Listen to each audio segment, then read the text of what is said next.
Good morning students. Dhan Nirankar students of MSc 4th semester. एक बार फिर हम एक दूसरा वीडियो लेके आपके सामने हाजिर हैं। वो है थर्ड पेपर का थर्ड यूनिट में चलने पर तीसरा जो टॉपिक है, production of monosex and sterile fish and their significance in aquaculture. ये थर्ड टॉपिक है थर्ड यूनिट का, तीसरे पेपर का। इसको हम डिस्क्राइब करने जा रहे हैं और इसका हमने नोट्स आपको व्हाट्सएप पे भेज दिया है। इस नोट्स को पढ़ डालिए, लिख डालिए पूरी तरह अच्छी तरीके से और इसको आप समझने का प्रयास करिए। तो अब हम स्टार्ट करने जा रहे हैं ये topic, production of monosex and sterile fish and their significance in aquaculture. इसमें दो टॉपिक आएगा, एक तो monosex, production of monosex and their significance in aquaculture, एक हेडिंग ये होगा, और सेकंड हेडिंग होगा आपका production of sterile fish and their significance in aquaculture. तो सबसे पहले हमें मोनोसेक्स और स्टेराइल फिश का जो डिफिनीशन देखना होगा क्या है, उसके बाद फिर इसका सिग्निफिकेंस क्या है एक्वाकल्चर के फील्ड में, क्या इसका सिग्निफिकेंस है, क्या इम्पोर्टेंस है, क्या महत्व है, ये आप देखेंगे। तो हम चलते हैं फर्स्ट टॉपिक पर। तो ये नोट्स हमने दिया है, इसी को हम डिस्क्राइब करने जा रहे हैं। देखिए, production of monosex and sterile fish and their significance in aquaculture. तो हेडिंग हमने एक साथ दे दिया है और इसमें मोनोसेक्स फिश की एक हेडिंग ये है और दूसरी हेडिंग स्टेराइल फिश और एसेक्सुअल फिश।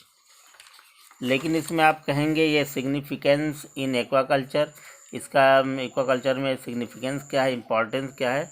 तो इसके लिए अलग से हेडिंग नहीं है, लेकिन इसी के साथ ही इसके सिग्निफिकेंस को जो है डिस्क्राइब कर दिया गया है, रिटन मैटर में भी साथ साथ हैं। तो साथ साथ हम आपको एक एक चीज़ों को बताते हुए चलेंगे। तो सबसे पहले हम जो टॉपिक ले रहे हैं वो है मोनोसेक्स फिश। जैसा कि इस हेडिंग के नाम से ही पता चल रहा है, मोनोसेक्स फिश यानी इस प्रकार के फिश जो मोनोसेक्स, जैसा हम जानते हैं कि कोई भी एनिमल होता है उसके दो सेक्स होते हैं, एक मेल एक female, male fish and female fish.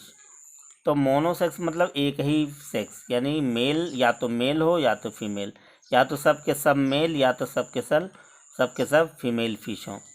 तो मोनोसेक्स फिश यानी सब के सब अगर मेल फिश हैं या सभी के सभी फीमेल फिश हैं, तो अगर ये एक साथ इनका प्रोडक्शन हो रहा है तो इनका क्या सिग्निफिकेंस एक्वाकल्चर में है, ये इस पर हमें डिस्क्रिप्शन देना है, देखना है। तो मोनोसेक्स फिश को हम पहले समझते हैं, लाइन टू लाइन देखेंगे। Monosex refers to the culture of either all male और ऑल फीमेल प्रोडक्शन, यानी कि एक ऐसा फिश कल्चर है, जैसे कभी काफ़ी दिनों से आप फिश कल्चर के बारे में पढ़ते आ रहे हैं, उसमें देख रहे हैं फिश को कैसे कल्चर कराया जाता है, किस तरह से फिश प्रोडक्शन कराया जा रहा है इंडिया लेवल पर, कंट्री लेवल पर, वर्ल्ड लेवल पर। तो ये एक ऐसा कल्चर जिसमें या तो सब के सब फिश मेल हों या तो सब के सब फिश फीमेल हों। तो इस तरह के कल्चर को हम बोलते हैं monosex refers to the culture of either all male और ऑल फीमेल पॉपुलेशंस, या तो सभी फिश मेल होंगे या तो सभी फिश फीमेल पॉपुलेशन वाले होंगे ऐसे कल्चर में।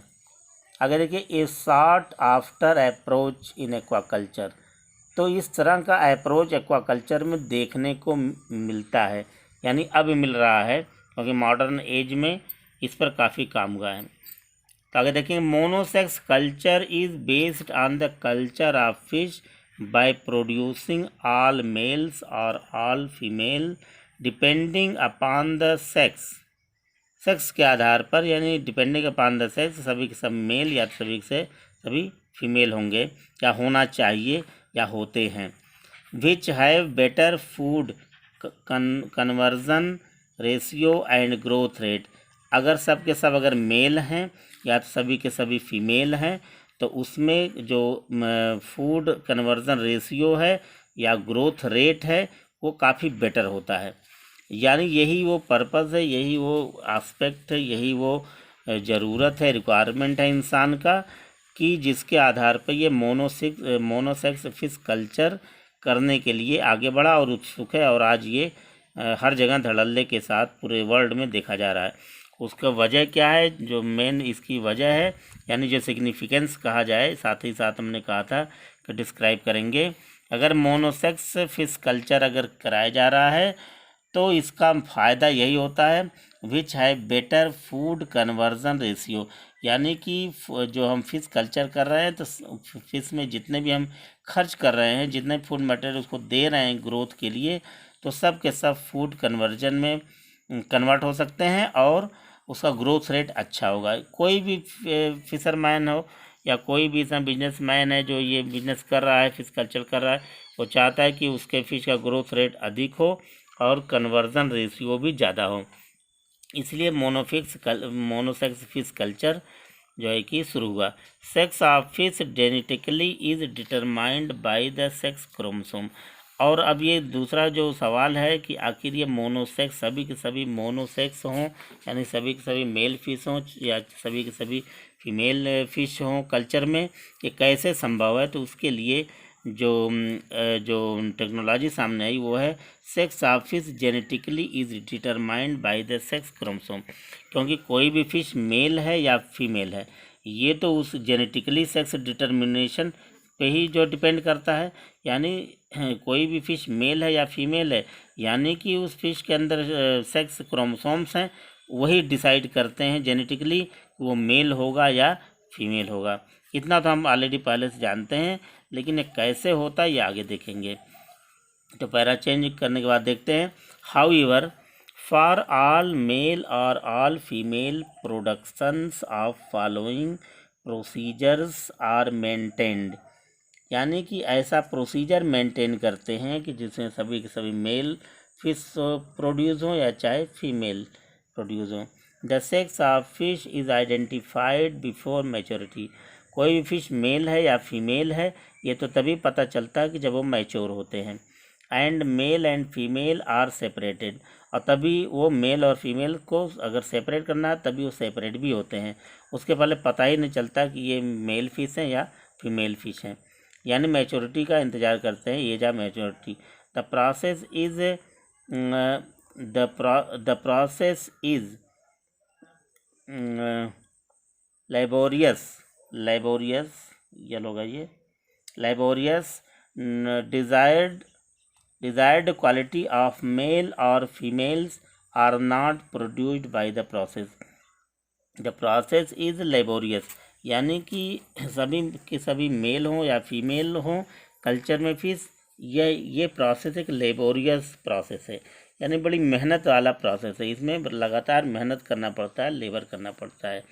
डिज़ायर्ड क्वांटिटी ऑफ मेल और female are not produced by that process. यानी कि इस प्रोसेस से हम सभी के सभी मेल सभी के सभी फीमेल फिश को प्रोड्यूस नहीं करा सकते। तो जब ये प्रॉब्लम सामने आ रहा है जनरल वे में या नेचुरल वे में हम ऐसा नहीं कल्चर कर सकते, तो उसके लिए हमें कोई नई टेक्नोलॉजी का सहारा लेना पड़ता है जिसके आधार पर हम मोनोसेक्स फिश कल्चर कर सकते हैं।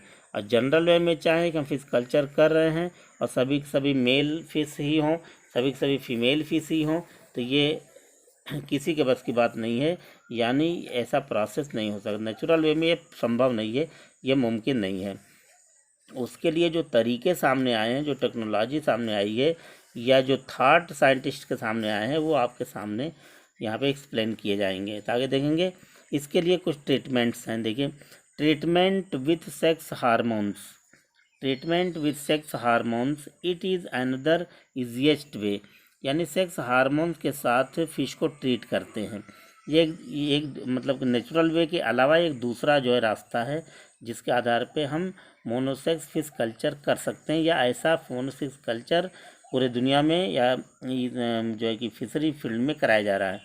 When male sex hormone when male sex hormone methyl testosterone is administered through feeding in early development stages of female fish। इसमें क्या करते हैं कि जो फिश कल्चर कराते हैं तो अर्ली स्टेज जब फीमेल फिश कल्चर कराते हैं, यानी कि अगर फिश कल्चर हो रहा है तो अर्ली स्टेज में ही फीमेल फिश हैं तो उनको जो है सेक्स हार्मोन मेथिल टेस्टोस्टेरोन को एडमिनिस्टर्ड करते हैं, यानी थ्रू फीडिंग, यानी उनको भोजन के माध्यम से दिए जाते हैं। किसको? फीमेल फिश को। तो यानी फीमेल फिश को दिए जाएंगे तो क्या वो मेल हो सकते हैं? हाँ, कुछ इस तरह का देखा गया है कि अगर इस तरह की चीज़ों के male sex hormones methyl testosterone को फीडिंग के माध्यम से फीमेल फिश को दिया जाए तो उसका रिजल्ट सामने आता है कि वो मेल फिश हो जाते हैं। द जीनोटाइप फीमेल, जीनोटाइप जिनका जीन्स में फीमेल सेक्स हो, सेक्स क्रोमोसोम हो, यानी X X genotype. The genotype female X X then transferred to phenotype male X X, यानी कि जो फीमेल फिश हैं जिनका जीन्स जो है जो क्रोमोसोम एक्स एक्स है, जीनोटाइप एक्स एक्स है, अगर इस तरह से ट्रीट करते हैं सेक्स हार्मोन्स के थ्रू तो वो जो ट्रांसफ़र हो जाते हैं, transferred to phenotype male X X, तो वो फिनोटिपिकली देखने में मेल तो रहेंगे लेकिन क्रोमोसोम नंबर जो है उनका जैसे फीमेल में होता है वैसे मेल पे भी रहेगा। If such sex reserved male, if such sex reversed, if such sex reversed male, अगर इस तरह के ये फीमेल फिश मेल में रिवर्स हो जाते हैं यानी बदल जाते हैं, reversed male are crossed with normal female, normal female से मेल में ये क्रॉस कर जाते हैं तो the progeny will be 100% female, तो जो प्रोजनी होगी, जितने जो प्रोजन यानी जिस पर ट्रीटमेंट किया गया वो 100% अगर फीमेल हैं, अगर इस तरह ट्रीटमेंट किया गया तो 100% मेल हो सकते हैं। आगे जो रिपोर्ट आती है, the gonads of fish teleost, teleost fish में देखा गया the gonad of fish teleost are undifferentiated at early stages of maturity. Teleost fish को अगर अर्ली स्टेज में देखा जाए, मैच्योरिटी के अर्ली स्टेज में देखा जाए तो हम जो है कि डिफरेंस नहीं कर सकते ये मेल हैं कि फीमेल है, गोनाइड को देख करके नहीं हम समझ सकते। क्यों? And it can be triggered to produce male of female gonad by the process. तो ऑलरेडी टिलियास्ट फिश के लिए यही मेथड यूज़ करते हैं सेक्स हार्मोन को, क्योंकि पता तो चल नहीं पाता तो ऑलरेडी उनको जो है ये ट्रीटमेंट देते हैं।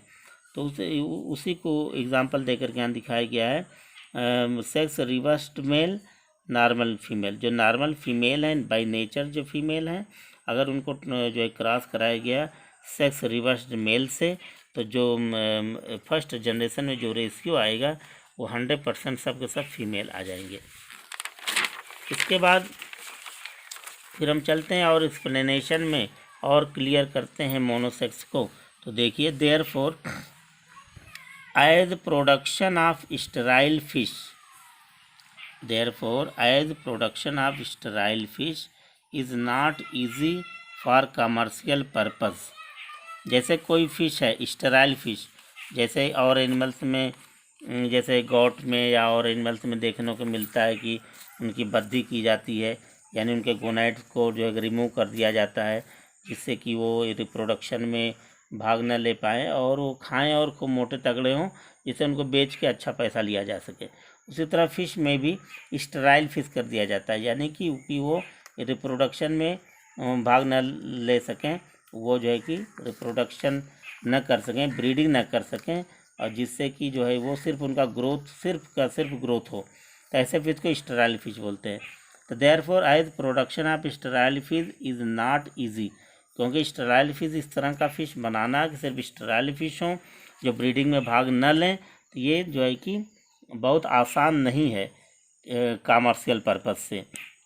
Therefore as production of sterile fish is not easy for commercial purpose, अगर ये संभव नहीं है कि सारे फिश को स्टेराइल किया जा सके तो उसके लिए जो तरीका अपनाते हैं वो देखिए, another approach may be either to produce तो अगर ये पॉसिबल नहीं है कि सभी के सभी स्टेराइल हो जाए नेचुरल वे में, तो उसके लिए एक दूसरा जो रास्ता अपनाते हैं या अपनाया जा रहा है आजकल फिशरी डिपार्टमेंट में, तो वो क्या है, another approach may be either to produce all males और ऑल फीमेल, कि सभी मेल हों या फीमेल हों, ऐसा अगर कोशिश की जा रही है, किस आधार पर, depending upon which sex has better food conversion deficiency and growth rate, यानी कि स्टेराइल बेशक न हो, लेकिन उन्हें किस तरह से हम सब के सब मेल या सब के सब फीमेल किस तरह के कर पाएँ कि उसका सारा का सारा जो फूड मटेरियल दिए जा रहे हैं फिश कल्चर के लिए, फ़िश को खाने के लिए, तो सब के सब जो है सिर्फ फूड में कन्वर्ट हो जाए, यानी कि फ़िश की ग्रोथ इस तरह की हो कि वो सिर्फ फूड ही फूड, यानी फूड मटेरियल जितने किलो के जितने वेट के फ़िश होंगे उतने उसका रेट हाई होगा, यानी कि जितना भी हम चारा डालते हैं उनको खाने के लिए कहीं से भी कोई बेकार ना जाए, सब के सब जो ग्रोथ रेट में बदल जाए, यानी फूड कन्वर्जन हो जाए और इफ़िशियंसी बनी रहे, डिफिशियंसी ना हो। तो यानी कि इस तरह कमर्शियल पॉइंट ऑफ व्यू से ये काफ़ी इंपॉर्टेंट है। तो मकसद यही है। आगे देखते हैं, इसके लिए 2 मेथड अपनाते हैं, वो आपको डिस्क्राइब करने जा रहे हैं सामने। This can be done by the following methods. अगर जो दूसरा अप्रोच जो अप्लाई की जाती है, तो दूसरे जो दूसरा अप्रोच अप्लाई की जा रही है, इसके लिए 2 मेथड अपनाते हैं। क्या है देखिए, this can be done by the following methods. First method है, the sex of the fish is identified before maturity and male and female separated. The faster growing sex can be reared in tanks and reservoirs. यानी first method में क्या है कि जैसे fish culture किए जाते हैं जनरल वे में, नेचुरल वे में, जैसे pond culture, fish culture pond में किए जाते हैं, जैसे फिशरमैन करता है तो उसी तरह से करता है। लेकिन अगर उसको चाहिए कि इस तरह का जो ऊपर की जो ज़रूरत है, यानी मोनोसेक्स फिश कल्चर वो चाहता है, करना चाहता है, उस तरह की ज़रूरत पूरी करना चाहता है मार्केट या कमर्शियल पॉइंट ऑफ व्यू से, तो जनरल वे में उसे क्या करना होगा, वही पहला मेथड है। The sex of the fish is identified before match. वो क्या करता है कि बिफोर मैच्योरिटी के पहले ही वो जो है सेक्स को आइडेंटिफाई कर ले, यानी इसे मैच्योरिटी से पहले फिश के सेक्स को आइडेंटिफाई करना पड़ता है, ये मेल है या female. And male and female separate, अगर पता चल जाता है कि मेल है या फीमेल तो उसको सेपरेट कर दें, मेल को अलग कर देते हैं और फीमेल को अलग करते हैं। मेल फिश अलग पॉन्ड में, फीमेल फिश को अलग पॉन्ड में डाल देते हैं।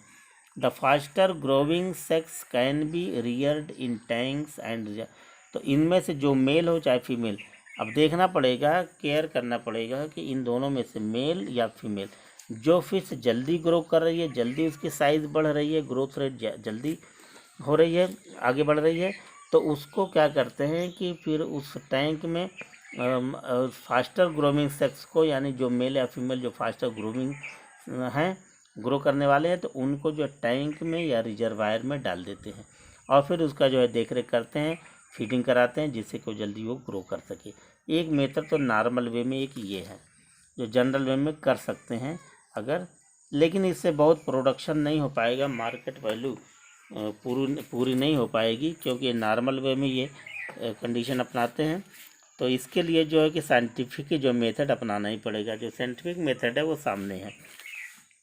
यही मेन जो है चर्चा का मुद्दा है, जो मेन टॉपिक है। देखिए सेकंड मेथड क्या है, another method is to feed the fry on a minute amount of sex hormones. जब फ्राई कंडीशन में फ़िश होते हैं तो उसी समय और थोड़ी सी मात्रा सेक्स हार्मोन का जो है वो उनको जो है कि दी जाती है, यानी फूड मटेरियल के रूप में सेक्स हार्मोन्स भी उनको दिए जाते हैं जिससे कि वो कंज्यूम कर सकें। Another method is to feed the fry, यानी फ्राई फीड करें on a minute amount of sex hormone, थोड़ा सा हार्मोन्स उनको जो है देना शुरू करेंगे। फ्राई हैं, खुद ही छोटे हैं, तो बहुत अधिक मात्रा में नहीं, थोड़ी थोड़ी मात्रा में देना शुरू करते हैं। सो एज टू प्रोड्यूस, तो इससे क्या होता है, यानी ये सेक्स हार्मोन थोड़ी सी मात्रा में देने पर so as to produce all male और all female। तो सेक्स हार्मोन अगर देते हैं, sex hormone male sex hormone भी हो सकता है, फीमेल सेक्स हार्मोन भी हो सकता है। मेल सेक्स हार्मोन भी दे सकते हैं फीडिंग के दौरान, या मेल सेक्स हार्मोन भी दे सकते हैं, या फीमेल भी। तो उससे क्या होता है, या तो सभी सब मेल हो जाएंगे फिश, या तो सभी के सभी फीमेल हो जाएंगे, या प्रोड्यूस हो पाएंगे, यानी उनका प्रोडक्शन होगा। This is a reliable method provided correct dose is used at the proper time. अब ये एक रिलायबल मेथड है, इसके लिए कितना डोज देना है और कितने समय पे देना है, ये पूरी जानकारी जो है जानना पड़ता है। And for the required period, कितने पीरियड में, कितने समय में, कब कितना डोज देना है, इसका ध्यान रखना पड़ता है। The gonad of a teleost is an undifferentiated one as in other vertebrates. Teleost fish जैसे लिया जाए, टिलिस्टोमी का जो फिश है वो और वर्टिब्रेट की तरह से ये पता नहीं चल पाता है कि ये मेल है कि फीमेल है। And this undifferentiated gonad can be triggered to form ovary और टेस्टिस। जब पता नहीं चल पाता कि ये मेल हैं कि फीमेल हैं, तो जाहिर बात कि इनके गोनाइड पता नहीं ये ओवरी प्रोड्यूस करेंगे या टेस्टिस प्रोड्यूस करेंगे, टेस्टिस का डेवलपमेंट होगा या ओवरी का डेवलपमेंट होगा, ये पता नहीं चल पाता। तो ये अनडिफ्रेंशिएटेड जो है कि कंडीशन को जानने के लिए मेथड अपनाते हैं by hormonal treatment. Hormonal treatment के थ्रू जो है ये जल्दी समझ में आ जाता है। अगर हार्मोन देंगे तो पता, अगर मेल होगा तो मेल क्लियर हो जाएगा, फीमेल सेक्स हार्मोन देंगे तो फीमेल सेक्स हार्मोन द्वारा जल्दी क्लियर हो जाएगा, क्योंकि उनका डेवलपमेंट या ग्रोथ जल्दी होगा तो पता चल जाएगा। फिर उनको समय रहते उसको रियर कर लेंगे दूसरे टैंक में या रिजर्वायर में। तो सबसे पहले ये जो इस टॉपिक पर यानी इस फील्ड में जो काम किया वह वैज्ञानिक थे, उनका नाम है यामामोटो। ये नाम है एक साइंटिस्ट का, फिशरी फील्ड में इन्होंने काम किया। Yamamoto was the first to achieve sex reversal by the use of gonadal hormones. इन्होंने सबसे पहले गोनेडल हार्मोन के माध्यम का प्रयोग करके, इसके गोनेडल हार्मोन के माध्यम से, गोनेडल हार्मोन यानी वही सेक्स हार्मोन, चाहे मेल सेक्स हार्मोन चाहे फीमेल सेक्स हार्मोन, इसके आधार पर इन्होंने सबसे पहले जो है ये गोल यानी ये जो है कि पोजीशन प्राप्त किया कि सेक्स को कैसे चेंज किया जाए, सेक्स को कैसे बदला जाए।